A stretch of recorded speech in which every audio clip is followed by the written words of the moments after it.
Hello, it's Chaplin73, and you're joining me here today for another interview with another great artist. Hello, Lolly Golding. Hello, Darren. I am joined by Lolly, aka Subtle Vandal. We'll jump straight in and let Lolly tell you all about who she is, what she does, and where she's based.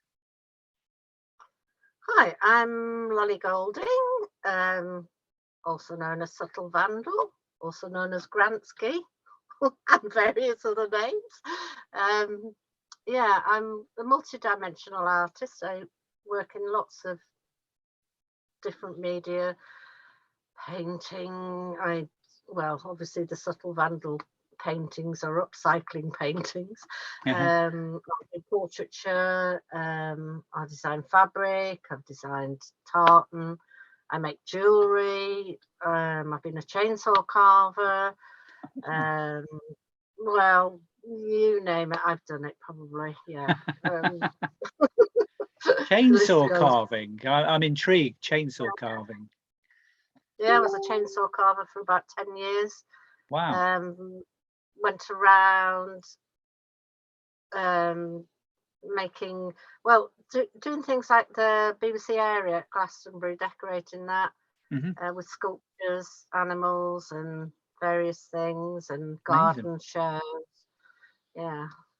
Lovely. Made a 7-foot lion once. Yeah. And where are you based? Based in Somerset, just not far from Taunton. Yep. Live in a ex-circus wagon, 1930s ex-Chipperfield circus wagon, which I've owned for about 25 years. Wow. Still not finished it. Still not finished painting and the decor. But yeah, I'll get there one day. Yeah. Trying to think what else I could tell you.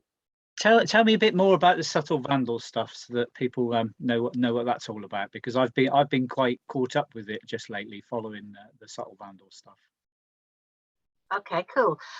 Well, during lockdown, because it was such a depressing time for everybody, I decided, just for my own amusement, to upcycle some old paintings that I had that were quite dated and not very fashionable. And I looked at them and I thought, I would hang that on my wall if it was just tweaked a little bit.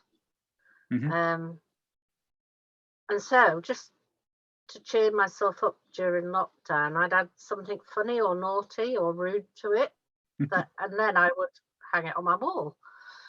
Anyway, I didn't think anybody else would be interested in it because I was just doing it to amuse myself. Occasionally posted one on Facebook, and then other people said, "Oh my God, this is brilliant. Are you doing any more?"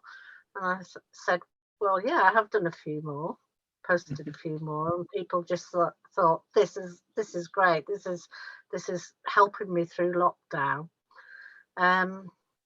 So then I kept an eye out for any cheap paintings I could see on local Facebook marketplace, that sort of thing, or auction sites where they were going really cheap and they would post them to you.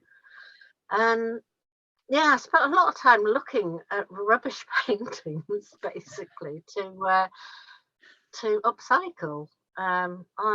Yeah, I looked at loads, but occasionally one would pop up and I'd think, yeah, I know what I'm doing to that one. That one's having that done to it. And yeah, most of them. I think they're brilliant because of the subtlety of what you do to them. You don't massively change them. They're the sort of paintings that you could hang on your wall and people wouldn't probably notice the first 3 or 4 times they walk past it, but then one time they'd walk past it and go, "What on earth is that?" You know, and kind of look at it and go, "Oh." Yeah. I'd like to do paintings that your granny could have hanging on a wall. Yeah. And you wouldn't necessarily notice anything rude or naughty in it until, like you say, you'd been walking past past it a few times, and then suddenly you'd see something outrageous in the painting. Yeah. And that's why I tried to keep the painting, the additions, in the same style as the original, Yeah. or in the same color palette, Mm-hmm. so it didn't stand out too much. Yeah. So yeah, that was the reason behind it.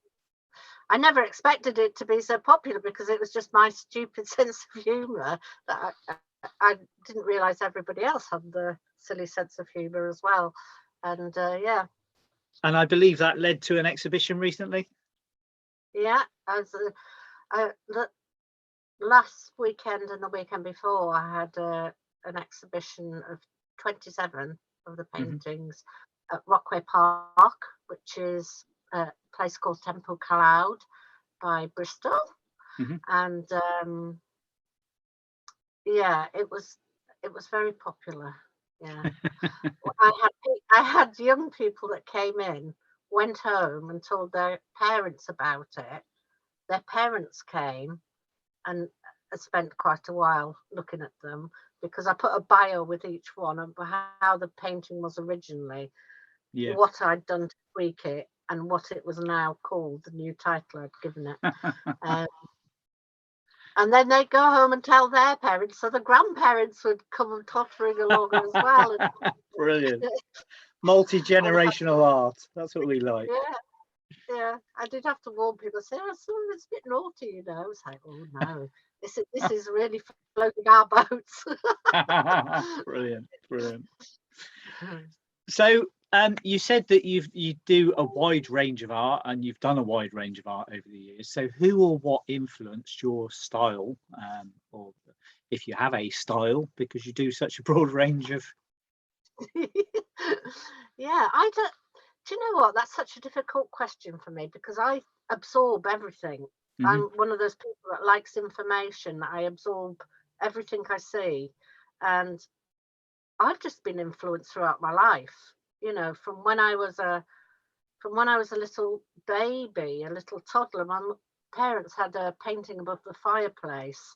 Yeah. Well, it was print. It was one of those Woolworths prints that everybody had. But it was by a French artist called Ed Mandon. I think it was on Mandon. And it's called The Song of the Surf. And the palette that he uses in it is so limited. It's from a very pale khaki green to a cream. But he produces this phenomenal painting. And I used to sit as a toddler and look at that for hours and just wonder how he created it. You know, I think things like that have influenced me. I think, you know, I used to buy the latest Enid Blyton book that came out. I'd save my pocket money, but it wasn't particularly for the stories. It was for the paper covers that were illustrated by Eileen Soper and Margaret Tarrant and people like that. And I just used to adore the paper covers and the illustrations on them in those really creamy colours. Yeah, and my granddad as well. My granddad was a competent artist, and my favourite thing used to be to sit on his knee and ask him to draw something for me. Whatever I asked him to draw, he'd draw it for me. And you know, he's in the war, and he'd draw for other soldiers. You know, Snow White and the Seven Dwarfs and cheery things like that to make them think of home and not, you know, where they were. And that definitely influenced me a lot. But yeah, I've been influenced throughout my life by everybody. There's not many artists that I don't like, to be honest. It's like music. I love all genres of music as well. Yeah. So yeah, not a very good answer, I know. But no, it is a great answer, because I feel exactly the same. You know, I would find it really difficult to pinpoint one or two artists that have influenced me over the years. I think as a creative person, you absorb lots and lots and lots of influences, and it's just what you do with that and how you process that. Some people are heavily influenced, and you can see, you know, in their art that they're heavily influenced by a certain person or a certain group of artists. You know, other Yeah. artists just do such wide varied stuff, and you know, I'm the same. I've got paper mache things on the go here. I make models and props for a local drama group. I do acting, I do poetry, I do, you know, painting, I do spray painting, I do acrylics on really small things, and you know, it's kind of like you just absorb everything from everywhere really, and the influences are just coming. Definitely. Yeah, that's definitely the sort of artist I am as well. Yeah, well, it's good to know that there's lots of us out there. You are So alone. so obviously your time is spent being very creative. What advice would you give to somebody who wanted to start creating things, putting their work out there, you know, building up a body of work? What sort of advice would you give them? Advice that you maybe wish you'd had a few years ago? Well, I don't think I'm the right person to ask for advice, because I go from one disaster to the other, basically. I have you ever seen the Starsky and Hutch film, Yeah, where the one says to the other one, "Do it, just do it"? And I think I think that's actually really good advice. You know, the best advice is just to do it. yeah. You know, and if you don't know how to do it, just keep looking and you'll work it out. You know, Hmm. I'm really, yeah. That's the only advice I could think of, to be honest, because I'm I'm not one of those people that's great at anything like um, self publicity or any of the technical side of selling yourself as an Yeah, artist or anything like that. I just do it. That's what I do. It just yeah. comes out of I, my th- I hand. think I think that is great advice. You know, just get on and Yeah, do stuff, start producing stuff, and eventually people will notice. Like with your Subtle Vandal stuff, you know, you started doing it for your enjoyment, and yeah, other people went, "Oh, I really like that," and it's kind of like, "Oh yeah, well maybe I could do an exhibition of these paintings." You know, it's absolutely. Yeah, opportunities and, arise, don't they? yeah. People have always said that's key is to do something you enjoy and just keep at it. You know, I mean, Well, it's really good fun doing the Subtle Vandal paintings. You know, mhm. be out thinking up naughty things to do. There's an artist, I don't know his name, but he makes little like railways, like model railway scenes, but sort of like diorama type things, and he does Yeah, things very much like your Subtle Vandal, where he puts like little rude things that when you look at it you wouldn't notice, but then you notice that there's, you know, somebody skinny dipping in the water or something, or you know, right. Yeah. a couple of people being caught in the act behind a little car that's there or something, you know, and it's kind of like, Oh, you know, yeah.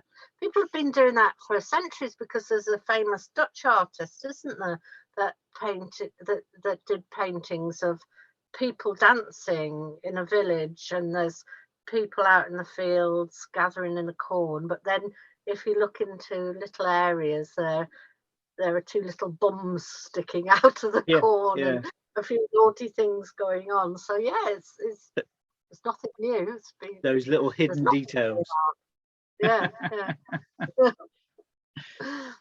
Well, that leads me to the question that I really like asking people, and people don't really like being asked. Um, if you could spend 24 hours with an artist, living or gone, into history, you've got a time machine now at your disposal. You can go back and spend time with whoever you want to. Who would you spend 24 hours with, and what would you get up to? Well, I gave this some thought, and it was a split decision. Obviously, you'd be nuts not to want to hang around with Leonardo da Vinci. I mean, he was just an absolute genius. Part of me would like to hang around with him for 24 hours, but also I would be really interested to go back and hang out. And it's not an artist with a famous name at all, but it was a set of artists who painted the Fay and Mummy portraits. I don't know if you've heard of them. No. A place, well, when Egypt was well, the Egyptian Empire was moving into the Roman Empire. There were people that painted on. They'd paint a mask on the mummy. It would be a semicircle. It would be an oval of wood, and they'd paint the portrait of the person who died, the mummy, and they're far more beautiful than anything you can imagine. I mean, Tutankhamun's gold mask, you know, people think that's fantastic, but I don't think it's anything compared to the Fay and Mummy portraits. They painted in wax and obviously mixed it with pigments and oils. Yeah. But those portraits are as good as any portrait nowadays. They're phenomenal. We were taught at school that during the Dark Ages, you know, people couldn't paint, and then when Holbein came around, you know, they learned about light and shade and things like that. But it's absolute rubbish, because you look at the Fay and Mummy portraits and they are exquisite. I'd love to go back and see how they worked and what techniques they used and whether they got paid a decent wage for it, you know. Yeah, it's always important. But if you're ever bored, check out Fay and Mummy portraits. One of the reasons I like asking this question is because every now and again somebody says something to me and I go, oh, I'll check that out afterwards, because I'm not aware of that. You know, they mention an artist or something. You know, quite often people go with popular artists that you know and you're already aware of their work. But occasionally somebody says something that makes me go, oh, I must check that out. So I will check them out. That's fab. And final question, what's in store for the future? Obviously, you've recently done your Subtle Vandal exhibition. What's in store for the future? Have you got anything you're working on? Or I've got several things I'm working on. I've always got all these fingers in lots of pies. But yeah, I'm doing some Christmas cards for Christmas at the moment. I've got to sort out. I do a market once a month at Rockaway, an art market. Preparing stuff for that. I'm finishing off writing a play that I've written about 8/10 of it, and it's already won a prize actually. I entered a competition called Page to Stage, and you put one scene of a play that you've written, you enter it into it, and playwrights come along and judge them. It didn't actually get first prize, it got second prize because they needed a family play and it's a bawdy romp. So they said they absolutely supported me, and they said it would have been the winner if it had been a family play, but it's a bawdy romp, and they'd absolutely loved it. And they're looking to support me doing it. So it's musical theatre bawdy romp set in Victorian times. Brilliant. I wrote another play with my sister, and that was performed by the Tannet Theatre Company up in Wales. And that was a musical theatre play as well, and that was a success as well. But in fact, it was the funniest play I've ever seen. Brilliant. Brilliant. But yeah, that's on the cards. Oh, what else? I've got children's books in the pipeline. I've got another funny book in the pipeline. I might try and make a book of the Subtle Vandal paintings, because a lot of people said to me at the exhibition, have you got a book? I'd definitely buy a book. It'd be like, where's Willie? I've got to find where the editions are. So that I might do that as well. I might look into somehow. Brilliant. Yeah, sounds good. That's on the to-do list. Find an assistant that can do all these things for me. Yeah. I mean, I find that you're probably the same. I find that I have just so many ideas that you just can't keep up with them. Yeah. No, I mean, creativity is not the problem. It's actually, for me, it's actually selling the creativity, because I just do it and then it just gets piled up. I mean, I have been drawing and painting since I've been a child, and I've got most of that stuff. And there's hundreds, if not thousands, of pieces of art here. I've got to get a bigger boat. Well, thank you so much for spending some time with me today. It's been great to have a chat with you and learn about stuff, and I will definitely check out those painters, artists that you mentioned. I have enjoyed talking to you this evening, and thank you so much for your time. It's very much appreciated. Thank you very much, and thank you very much for guiding me through the interview. Haven't been nervous at all. In fact, I'm so excited. I've said I'll do another interview, another video afterwards. It's with somebody called, what's it called? Only Fans. They said I've got to bring a banana with me. I mean, what? Fabulous. It must be a still life or something we're doing. Must be. No worries. Well, thank you very much. And if you like what you've heard today and you've watched here today on my channel, please hit the subscribe button below. Subscribe to my channel. The more subscriptions I get, the more people who see the video. So that would be great. And I will join you again soon for another video. Thank you very much. Thank you.